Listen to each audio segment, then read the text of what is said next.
So, with your giraffe ears on, you hear the feelings behind the words. You hear the need.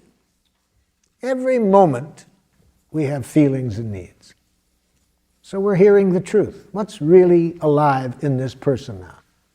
It's better for you to hear only that, because then you don't live in a world of criticism or judgments.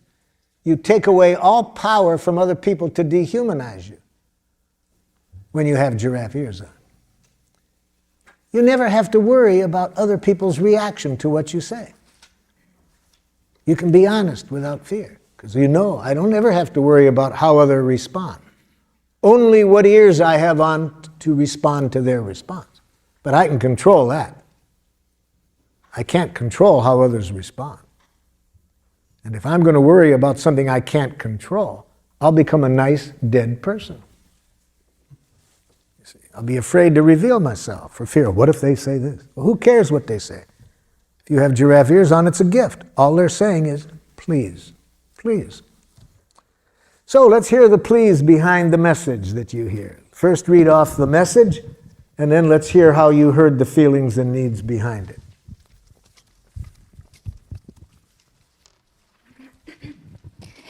What I expect my daughter would say was, I can't control myself when I'm so angry. I can't control myself when I'm so angry. And when I thought about it, I would think I could say, are you feeling frustrated because you are needing some other ways to express your anger? That's what I ask you to do, to try to hear the feelings and needs. And even if that's not accurate, notice what it does, even if it's wrong. It demonstrates a value. It demonstrates that you value what's alive in that person. That you're taking the time to try to connect with what's alive in that person. When people trust that that's what's interesting to you, already we can solve anything, you see. What makes it hard to resolve things is when people feel the other person is only interested in winning. They don't care about me. They're just out to show me that I shouldn't do this.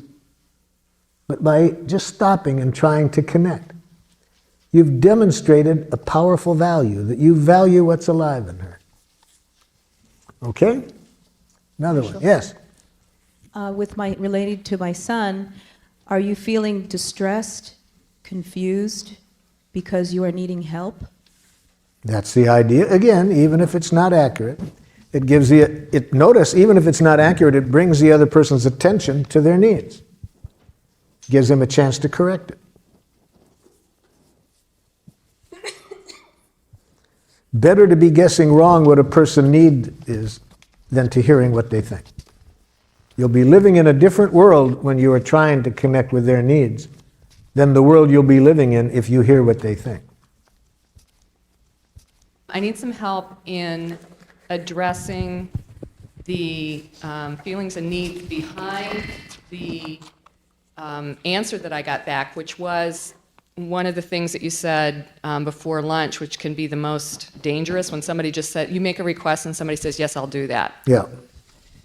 Can you help me? I mean, I could guess. I mean, what I wrote down was, are you feeling pain because you're needing recognition for the job you're doing? Okay, I like that. But, okay. But go ahead with the book. I mean, it feels like there's a huge leap from the response, yes, I'll do that, to me asking that question. Yeah, you're trying to sense what's really behind it.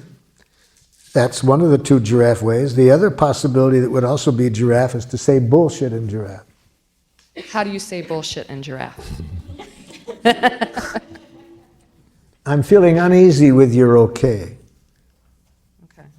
I wish I could trust it, but I don't. I'd really like you to take a moment and really tell me whether it would meet your needs to do as I requested. So that's when I would guess that the okay isn't okay. So that's how I would say bullshit in giraffe.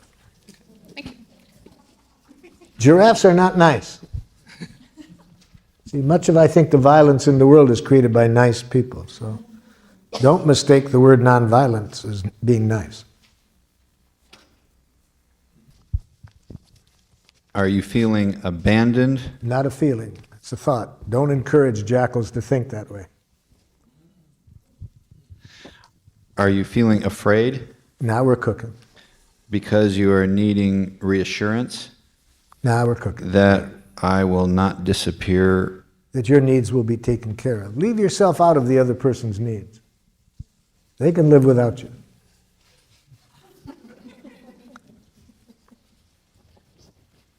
All of their needs can be met without you.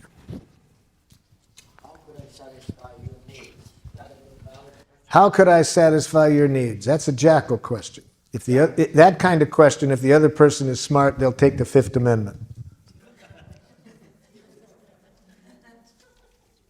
Yeah. This was an answer to when my daughter said, "You sound like you're reading from a book." You sound like you're reading from a book. And I say, "Are you feeling scared, separate, or alienated?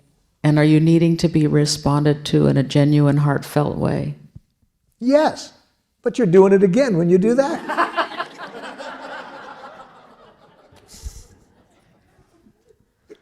So with such a jackal for a while, until you make clear to them why you're doing it, so they will have less distrust of it, you would do just as you said, but silently.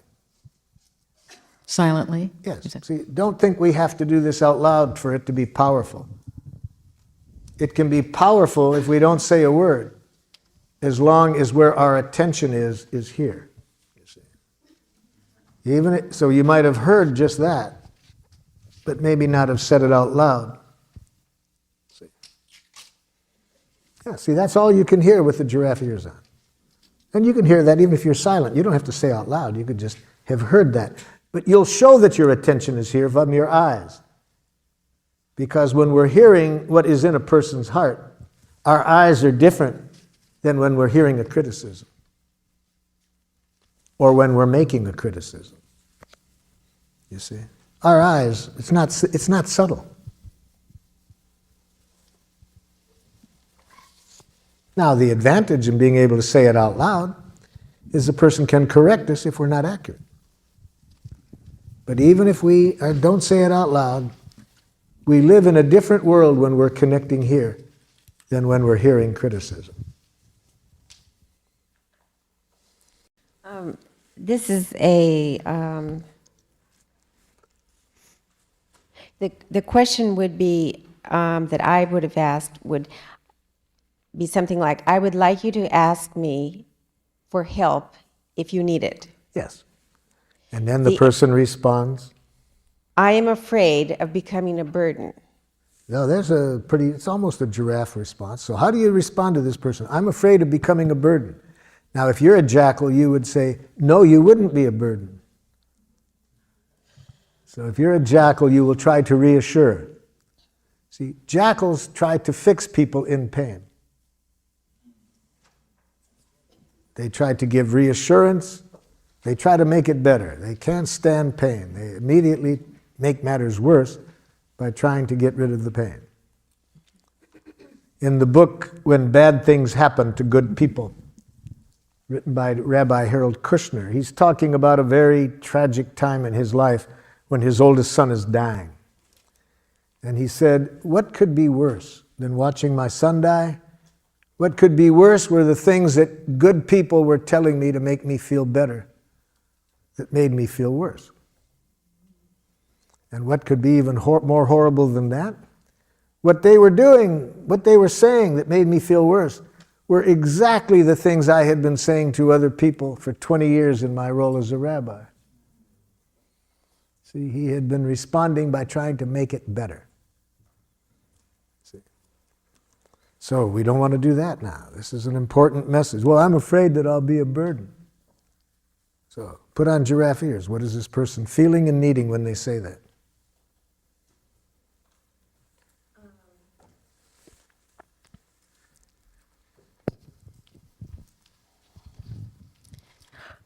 Are you feeling Afraid, they've already told you the feeling. That's easy. So the afraid, so you're feeling afraid because why? Why are they afraid? that you don't trust my offer to help? Now put that in a need. You need some reassurance? That I'll really be there? No. I need reassurance that if you're there, you're doing it for you and not for me. See, they want to be sure that if you're giving out of self-fullness, not selflessness. Now, what about if you're not 100%? Don't do it.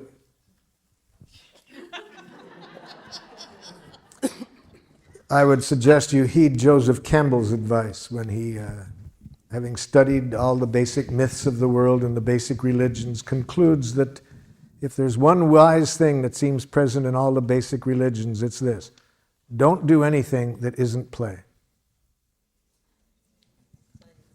Yes, don't do anything that isn't play. And it'll be play if you're meeting your own needs. So don't do things for other people.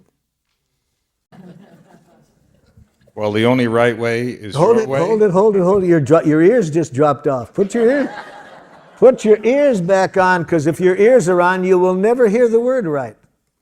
It doesn't exist.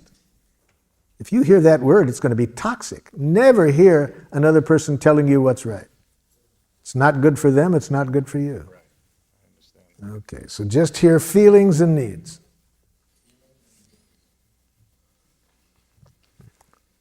I tell you 30 times you don't listen. My God, Do it can't you yourself. see this bed? Pardon? No, you don't. You're proving now you don't. Isn't it funny If you were listening, you wouldn't say, I listen. Isn't it funny how he always comes in? Pardon? It's funny how he always comes in. Yeah. So, what's this person feeling and needing?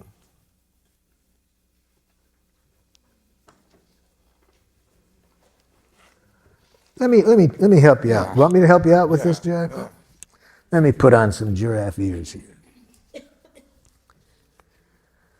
So, Jackal, is it that it's frustrating when you have a certain sense of order and you'd really like to have that order maintained in the house?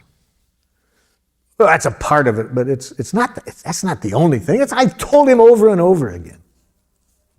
Oh, so is it that you feel hurt because you have a need to feel like your needs matter? Yes. It's like this doesn't matter to him. He doesn't care. So what's really the pain for you in this is your need to feel like you matter, that your needs matter. Yes.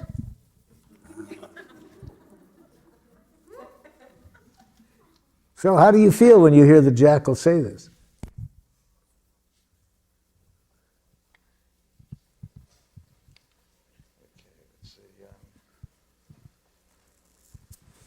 I'm feeling like I don't, well, that's not a feeling. I'm glad you're catching it. Feeling confused. Yeah? Feeling confused. Primarily because I can't identify the needs that are being expressed. So you would really like to be able to hear a need like that when it's really going on? Yeah, I would like that. Yeah. You don't act like you do. Hold it, Jack. No. That isn't going to make it easier for him, Jack. That isn't going to make it easier. So it's really painful for you. It's hard to believe that he cares enough to really matter. Yes, because I've told him over and over, so it's really for you an issue of whether your needs matter. Yes. I'm feeling that it's not so much the beds or the dishes, though. Feeling it's something else. I'm just telling you what it is. It's the general fear I have that my needs don't matter to you. How do you feel when the jackal tells you that? Still confused. What makes you confused about this? Because I don't know how to respond to those needs. What it would take is just empathy. If she could just feel the empathy that I just gave her. If you could just say, are you feeling in pain because you have the need for reassurance that your needs matter? Yes, yes. I've tried to tell you that for years. You don't listen. Now it comes in. I guess now I'm feeling sad because I'm not meeting the needs. hold your sadness. She needs more empathy. See, this is what often happens. We get to our feelings too quickly. With my help, we just got started. This is not the end. There's a lot more pain in there that she needs empathy for before she can hear your sadness. So, Jackal, am I hearing you that for you the real painful issue here is not being confident that your needs matter? My needs have never mattered in any relationship, not in my family and not now. So what's real painful is for you to feel that your needs matter, and this has been going on a long time. Yes. Yes, I do everything I can. I've told him over and over again. So you do everything you know how, and when your needs still don't get responded to, it really hurts.